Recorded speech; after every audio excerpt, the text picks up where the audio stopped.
Good morning my dear student. जैसा कि बेटा हम लोग कल एटॉमिक मास यूनिट सीख लिए थे और ग्राम एटॉमिक मास क्या होता है। ग्राम एटॉमिक मास क्या होता है बेटा, आपको ये सीखना था। Gram atomic mass nothing but it is a more number of particle कितने होने चाहिए 6.023 × 10⁻23 पार्टिकल का मास का होगा, वो होगा ग्राम एटॉमिक मास। और ग्राम एटॉमिक मास यूनिट क्या होगी बेटा, नहीं एटॉमिक मास यूनिट क्या होगी, क्या होगी बेटा बोलो। एटॉमिक मास यूनिट केवल और केवल एक एटम का मास होगा, ठीक है ना। तो अगर मैं तुमसे पूछूं find out the find out the atomic mass of the following elements, ठीक है ना। तो आप क्या करोगे बेटा बोलो। जैसे मैंने लिख दिया कार्बन, तो अगर ये ग्राम एटॉमिक मास लिखा होगा या एएमयू में, अगर मैं एएमयू में पूछूं बेटा तो ये हो जाएगा 12U। ओके, अगर मैं ग्राम एटॉमिक तो 12 ग्राम लिख देना।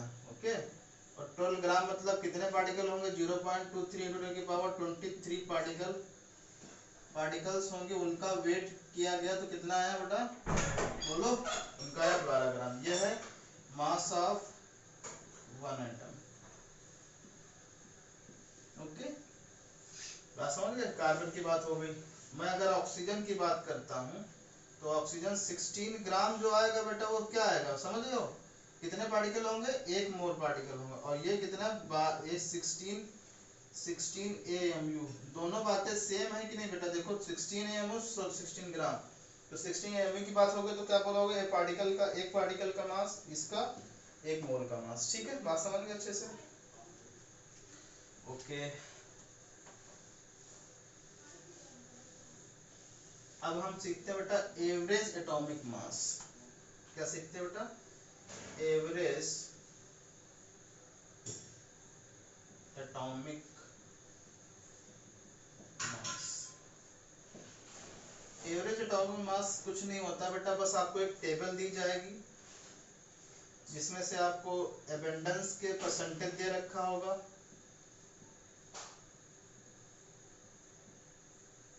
मतलब उपलब्धता कितनी है, उपलब्धता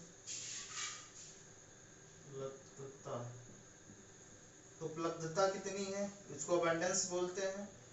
और ये उसका मास कितना है, ठीक है ना, 100% में। जैसे मैं तुमसे बोलूं बेटा जो क्लोरीन का मास होता है बेटा वो कितना होता है, क्लोरीन का मास 35.5। तो ये कैसे होता है, क्लोरीन के दो आइसोटोप्स होते हैं, कौन कौन से होते हैं बेटा, दो होते हैं। एक 17 क्लोरीन 34 होता है, ठीक है ना, 34 35 होता है। और दूसरा होता है 17 क्लोरीन 37, ये होते हैं। ओके बेटा, तो इनकी एक टेबल देखनी पड़ेगी कितना परसेंटेज का अबंडेंस है इनका।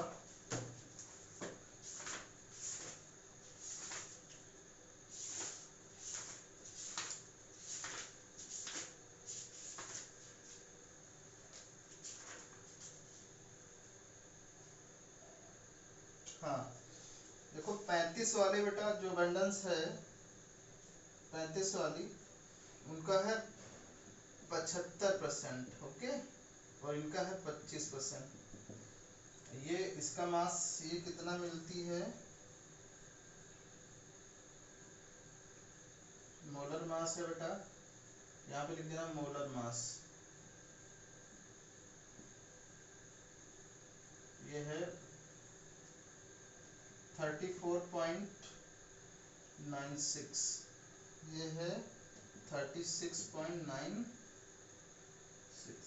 ऑलमोस्ट 35 ही मान सकते हैं, इसको भी 37 मान सकते हैं। ठीक है,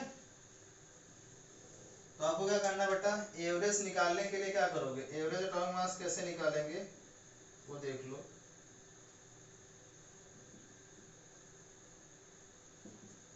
जो अबंडेंस आपको दे रखा है कितना है 35, तो 35 का कितना लिखोगे 75%। प्लस ये कितना 37 का कितना बेटा, बोलो 37 का 25% निकालोगे तो कितना आ गया बेटा 35.5 ग्राम। बस यही आ गया। तो इस तरीके से एवरेज एटॉमिक मास निकालते हैं। जो अबंडेंस दे रखा है मोलर मास, उनका परसेंटेज निकाल के हम लोग एवरेज एटॉमिक मास निकालते हैं। ठीक है ना, बात समझ गए।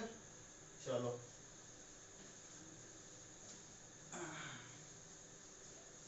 अगर एएमयू में निकालना, बस आपको एएमयू में यू लिख देना है बस, और काम खत्म। ठीक है ना। अब मोलर मास क्या होगा,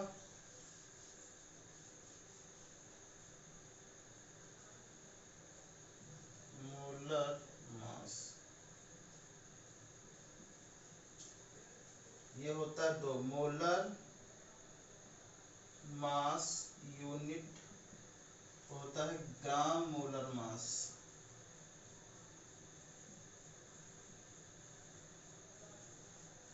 जी एम एम ये होता है एम एम यू। ये तो समझ ही रहे होगा बेटा।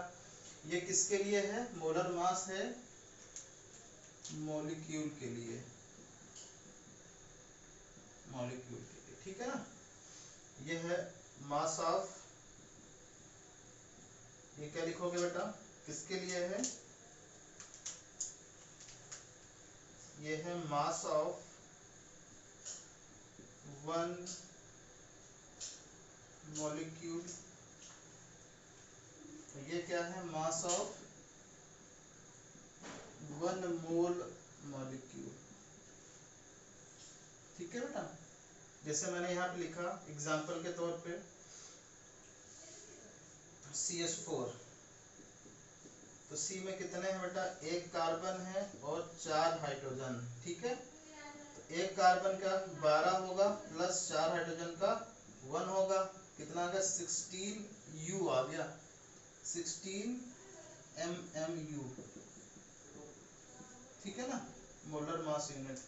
और ग्राम एटॉमिक मास क्या लिख दोगे, बोलो बेटा, सेम टू लिखोगे, बट यहाँ पे क्या लिखोगे, 1 CH4 यहाँ भी लिख सकते हो बेटा, क्या लिखोगे 1 ग्राम और 4 हाइड्रोजन।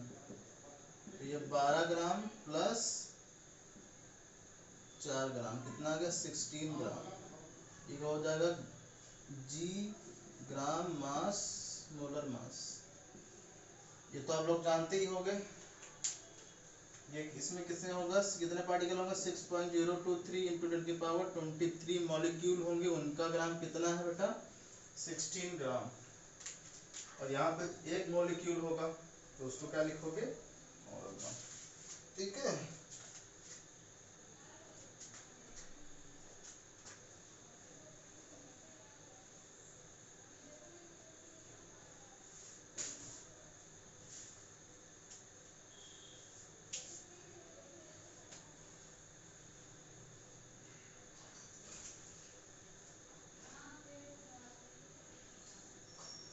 ठीक है बेटा।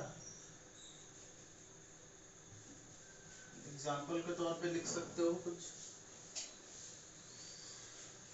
लिखो एग्जाम्पल, लिखो find out the molar mass in MMU and GMM of the following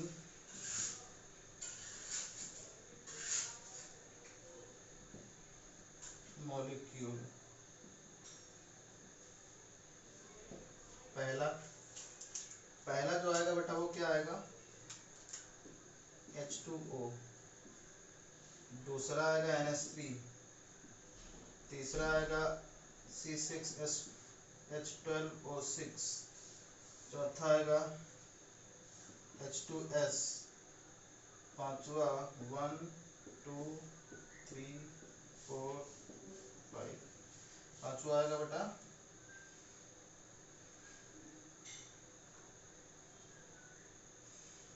H2, छठा Cl2, सातवां CH3COOH, आठवां CH2H5OH, नवां NaCl, दसवां